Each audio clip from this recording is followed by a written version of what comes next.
913, Papa. Bab 913. Aska langsung melangkah mundur, memberi jarak di antara mereka. Matanya menangkap dengan jelas betapa Dinara gemetar. Bukan gemetar biasa, tapi gemetar seperti orang yang ketakutan. Wajahnya bahkan terlihat agak pucat. Aska mengerutkan dahi. Ada yang tidak beres. "Dinara, tolong lepasin aku," ucap Dinara, terputus-putus. Tanpa pikir panjang, Aska menarik tubuh Dinara ke dalam pelukannya. Tangannya mengusap kepala istrinya dengan lembut, sementara tangan satunya mengusap punggungnya perlahan, berusaha memberi rasa tenang. "Tenanglah, aku nggak akan berbuat apa-apa." Tapi bukannya tenang, tubuh Dinara malah semakin gemetar. Napasnya mulai tidak teratur. Aska langsung melepas pelukannya. Ia menatap wajah Dinara yang menunduk, tidak berani menatapnya. "Kamu istirahat saja. Pasti lelah seharian jaga Lili," ucap Aska pelan, berusaha terdengar sewajar mungkin. Dinara mengangguk cepat, lalu bergegas menuju tempat tidur. Ia berbaring di sisi paling ujung, membelakangi tengah ranjang. Tubuhnya masih terasa kaku. Dinara sendiri tidak mengerti kenapa ia tiba-tiba menjadi seperti ini. Padahal sebelumnya ia baik-baik saja bersama Aska. Tapi saat lelaki itu mendekatinya dengan bertelanjang dada tadi, kenangan buruk malam itu tiba-tiba muncul kembali. Kenangan tentang lelaki yang memaksanya. Kenangan yang selama ini ia coba kubur dalam-dalam. Dan sekarang, dia malah menikah dengan lelaki itu. Aska berdiri di samping lemari, menatap punggung Dinara yang membelakanginya. Ia tahu Dinara menyimpan trauma dari kejadian malam itu. Mungkin butuh waktu untuk menghilangkannya. Ia mengambil piyama dari lemari dan segera mengenakannya. Setelah yakin penampilannya sudah lebih tertutup, ia berjalan ke sisi ranjang dan berbaring pelan. Jarak di antara mereka cukup jauh. Aska menatap langit-langit kamar, tangannya terlipat di dada. Tiba-tiba, tangisan Lili memecah keheningan. Dinara refleks akan bangun, tapi Aska lebih dulu bergerak. "Biar aku saja." Aska bangkit dan berjalan ke boks bayi. Ia mengangkat Lili dengan hati-hati, menggendongnya sebentar sambil mengusap punggungnya kecil. "Kenapa anak papa? Kok nangis? Haus ya, nak?" Bayi mungil itu menggerakkan bibirnya di dada sang papa, membuat Aska tertawa geli. "Udah haus banget kayaknya." Ia berjalan kembali ke ranjang dan memberikan Lili kepada Dinara. Dinara menerima putrinya dengan tangan yang masih sedikit gemetar. Ia langsung memberi ASI sambil membelakangi Aska. Suara tegukan Lili yang terdengar menggemaskan dan terburu-buru menciptakan senyum kecil di sudut bibir Aska. Ia berbaring lagi, kali ini lebih dekat sedikit agar bisa melihat Lili. Tapi ia tetap menjaga jarak, tidak ingin membuat Dinara semakin tidak nyaman. "Dinara?" panggilnya pelan. "Iya." Dinara tidak menoleh. "Apa kamu butuh babysitter untuk bantu jaga Lili?" "Gak usah. Aku bisa jaga Lili sendiri. Tapi kalau ada babysitter, kamu gak terlalu repot. Bisa istirahat lebih banyak." "Kayaknya gak perlu. Di sini juga banyak yang bisa bantu kalau aku lagi repot." Aska menghela napas kecil. "Oke. Tapi kalau nanti butuh tinggal bilang." "Iya. Makasih." Tangan Aska terulur perlahan, membelai puncak kepala Dinara dengan lembut. Hanya sesaat, lalu ia menarik tangannya kembali dan berbaring dengan tatapan kosong ke langit-langit. Di kepalanya, pertanyaan terus berputar. Bagaimana cara untuk menghilangkan traumanya? Tapi, ia tahu, ada hal-hal yang tidak bisa dipaksa. Ada luka yang butuh waktu untuk sembuh. Keesokan harinya, Dinara terbangun dengan tubuh yang masih terasa lelah. Matanya perlahan terbuka, menyesuaikan dengan cahaya pagi yang masuk lewat celah gorden. Tangannya refleks meraba ke samping, mencari Lili. Tapi yang ia rasakan hanya seperai kosong. Dinara langsung terbangun sepenuhnya. Jantungnya berdegup cepat. Ia menoleh ke boks bayi, tapi kosong. Lily? Dinara bangkit dan menoleh ke sisi lain ranjang. Pemandangan yang ia lihat membuatnya terdiam. Aska berbaring telentang dengan mata tertutup. Dadanya naik turun dengan teratur. Tapi yang membuat Dinara terpaku adalah Lily. Bayi mungil itu tertidur dengan nyenyak di dada telanjang Aska yang lebar. Satu tangan Aska melingkar lembut di punggung Lily, menahannya agar tidak jatuh. Kepala Lily bersandar di dada sang papa, mulutnya sedikit terbuka, napasnya halus dan tenang. Dinara hanya bisa menatap.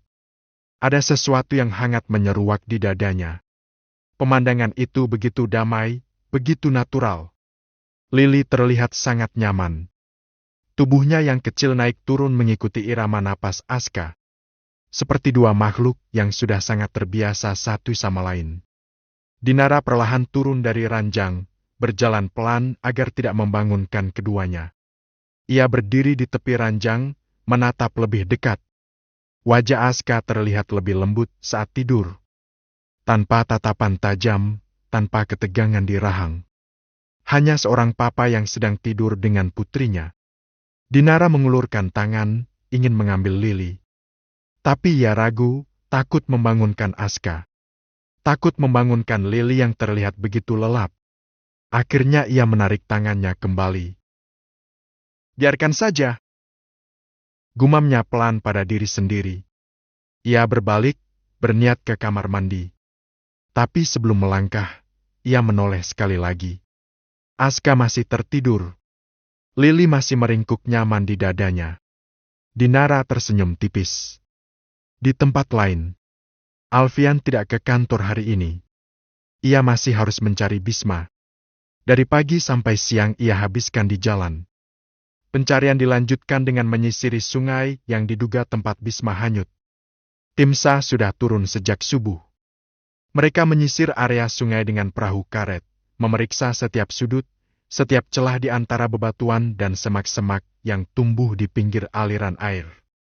Alfian ikut di salah satu perahu karet, menatap dengan tatapan kosong, sesekali meneriakkan nama putranya. Wajahnya pucat, matanya sembab. Ia hampir tidak tidur sejak Bisma hilang. Pak, apa tidak sebaiknya Bapak istirahat sebentar? Ujar salah satu petugas SAR yang berada di perahu yang sama. Kami akan terus melanjutkan pencarian. Alfian menggeleng pelan. Tidak perlu, kita lanjutkan saja. Baik. Boy yang baru saja menyisiri tepi sungai melirik papanya. Pak, kita istirahat dulu. Makan siang, terus sholat. Setelah itu lanjut lagi. Alfian menatap putranya, lalu mengangguk pelan. Mereka naik ke mobil dan menuju masjid terdekat. Di perjalanan, Alfian hanya diam. Matanya menatap keluar jendela, mencari-cari sosok kecil yang mungkin sedang berjalan di pinggir jalan. Tapi tidak ada. Sampai di masjid, Alfian turun dengan langkah gontai. Ia mengambil wudhu, lalu masuk ke dalam masjid untuk sholat. Ya Allah, kembalikan Bisma padaku. Lindungi dia dimanapun dia berada. Suaranya bergetar di akhir kalimat. Setelah cukup lama duduk, Alfian akhirnya bangkit dan berjalan keluar masjid bersama Boy. Sandy sudah menunggu di depan dengan mobil. Di sisi lain, seorang anak kecil berpakaian kedodoran sedang berjalan di trotoar. Bajunya kotor, beberapa bagian sobek. Di tangannya, ada kaleng kecil berisi uang recehan yang berbunyi setiap kali ia melangkah. Anak itu berhenti di depan sebuah masjid. Matanya menatap orang-orang yang keluar masuk. Tiba-tiba, ia melihat seorang pria keluar dari masjid. Pria itu berjalan menuju mobil yang terparkir di halaman. Anak itu tertegun. Matanya membulat. Tanpa pikir panjang, ia berlari. Kaleng di tangannya terjatuh, uang recehan berhamburan di aspal. Papa! 914, anakku. Bab 914. Boy, apa ada kabar? Tanya Alfian. Belum ada, Pak. Sekarang tim pencarian sudah bergerak ke arah lain. Jadi kita nggak fokus ke aliran sungai saja. Siapa tahu Bisma cuma main di pinggir pintu air dan sepatunya tertinggal. Ya Allah, kemana Bisma? Nada Alfian penuh kekhawatiran. Sekarang kita cuma bisa berdoa dan berharap adik cepat ditemukan. Alfian hanya mengangguk, tapi tatapannya kosong. Jujur, sejak hilangnya Bian belasan tahun lalu, ia merasa gagal menjadi seorang ayah. Sekarang, kejadian serupa terulang lagi. Ia masih ingat kala itu, saat liburan bersama dan pergi membeli es krim untuk anak-anak. Kelalaian hari itu membuatnya hampir kehilangan 2 anak sekaligus. Beruntung, kala itu Brian ditemukan terangkut di batang kayu dengan tubuh menggigil kedinginan, pakaiannya sobek, dengan luka lecet hampir di sekujur tubuhnya. Sementara Bian, ia hanyut terbawa arus.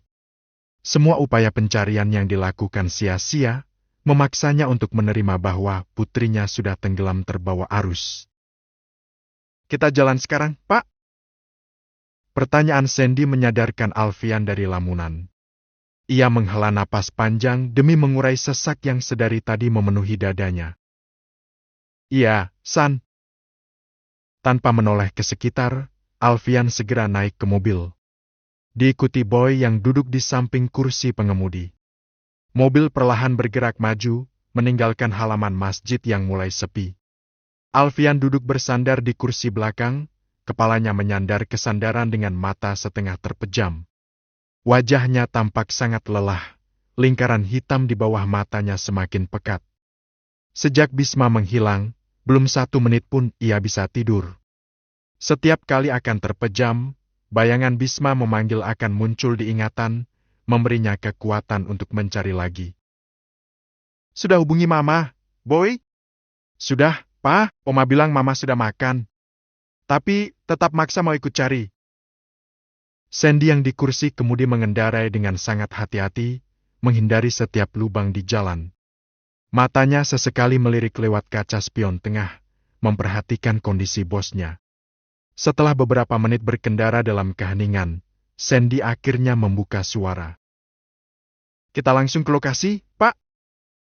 Alfian membuka matanya perlahan. Iya. Jawabnya dengan suara parau. Tapi sekalian cari resto terdekat.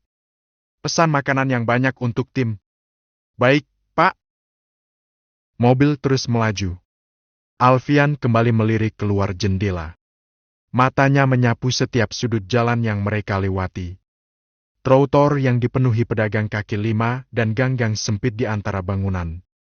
Setiap anak kecil yang terlihat membuat jantungnya berdegup lebih kencang.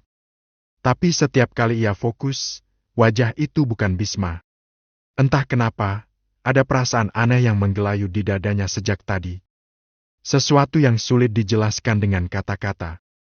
Seperti ada yang menarik dan memanggil dari kejauhan. Rasanya Bisma ada di sekitarnya. Sangat dekat, mungkin hanya beberapa meter. Mungkin di gang sebelah. Mungkin di balik tembok itu. Alfian menggelengkan kepala pelan, berusaha mengusir perasaan itu. Jangan berharap terlalu banyak, pikirnya. Jangan sampai kecewa lagi dan malah membuatnya tak bisa berkonsentrasi. Mobil mulai melambat saat mendekati tikungan. Sandy memutar setir dengan hati-hati. Tanpa sadar, Alfian melirik ke arah spion kanan di luar jendela. Matanya menangkap sesuatu, pantulan sekilas yang bergerak cepat. Seorang anak kecil berlari.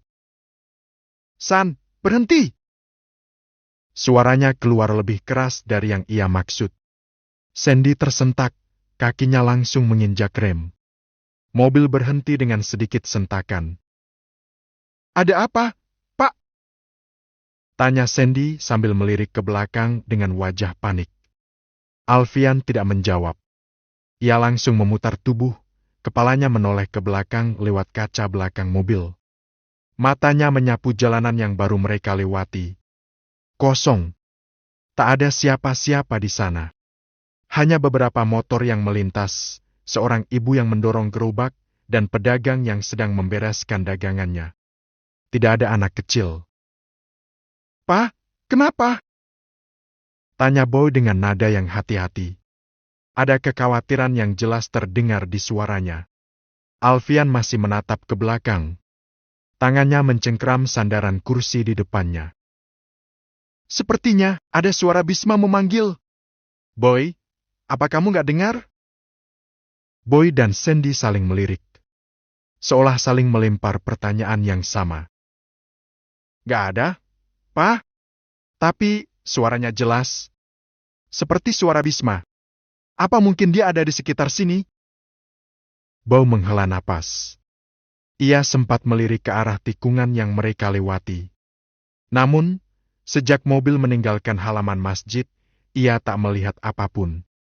Di sekitar masjid pun hanya ada beberapa anak pengemis yang sempat ia lihat. "Mungkin Papa hanya terlalu kepikiran. Gak ada siapa-siapa di sana." Alfian melirik Sandy, seolah mencari jawaban. Sandy yang paham dengan tatapan sang bos langsung membuka suara. "Saya juga nggak dengar apa-apa. Lagi pula, suara dari luar pasti nggak tembus ke dalam kabin mobil." Alfian baru menyadari semuanya. "Ya, kamu benar. Mungkin hanya perasaanku saja. Jangan sampai stres, Pa. Berpikir positif saja kalau adik akan ditemukan. Jangan sampai Papa ikut sakit." Alfian terdiam. Rahangnya mengeras. Tangannya yang mencengkeram sandaran kursi perlahan mengendur. Mungkin Boy benar. Ia hanya berhalusinasi. Sampai setiap bayangan anak kecil terlihat seperti Bisma. Sampai setiap suara teriakan terdengar seperti suara putranya. Alfian menutup matanya sejenak, menarik napas panjang. "Bagaimana, Pak?"